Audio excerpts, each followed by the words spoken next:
I grew up in a trailer park about a block from the church where they taught us to lock eyes on the prophet, hope to prosper, hold the iron rod, pray that God answers. Then dad got cancer.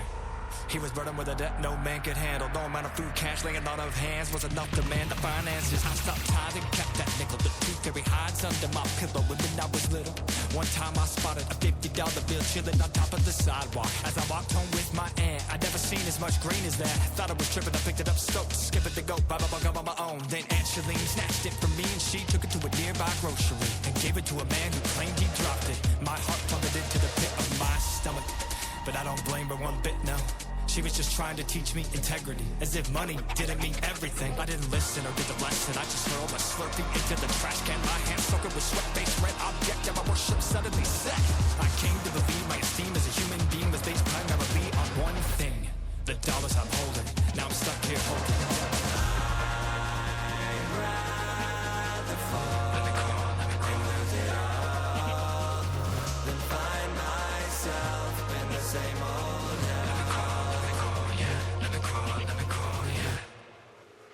During sacrament, the bishop said in heaven I would get all my wishes, but to wait till death to be rich is not so that this kid was willing to live with this thirst and obsession. I dropped out of school by mid-semester. I deserted my dream to shred guitar and sing and serve the word to spread change. Fuck change, I wanted bucks and I'd burn no matter what was put in my way. I just had to earn every red bill heaven or hell could send to me. I had to find a way to show everybody that I was worth something, that I could be somebody.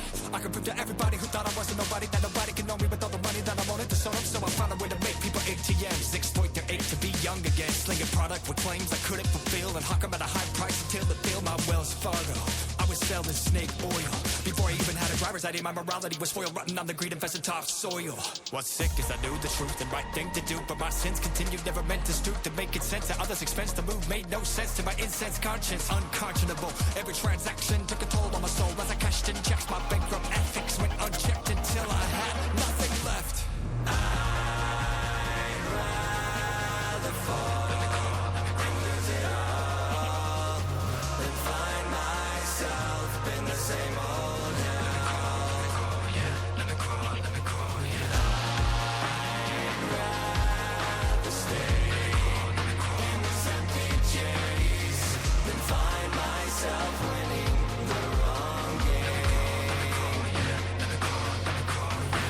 So I got the big dumb house, yeah, I got the fancy car, I got the wall of guitars, traveling far, 8-course meals in hotels of 5 stars. God, I worked hard, and for what? The stuff? Childish, to feel above all the people that call, the scars that I got, the time that I lost, what it cost for a hollow cause. Drinking 1 glass, 2 glass, 3 nightly, nothing that I offer means a goddamn thing. I mean reality more abundant, integrity more abundant than ever, and self-loathing. That night, 9 drinks deep, push a 150, take a peek in the rear mirror, see who I'll become, this man right here. Nowhere to run, these messages about money making my matter massively derange me. And though it mattered, then never, it doesn't matter, cause I know that I can never erase history. Epiphany, hit the brakes, pull over, idle on the shoulder. Cars slide by fast as my life, my best years, like screeching tires. Blown out, burn out on the roadside, I realize this ain't the end of the road. My story can turn on a dime.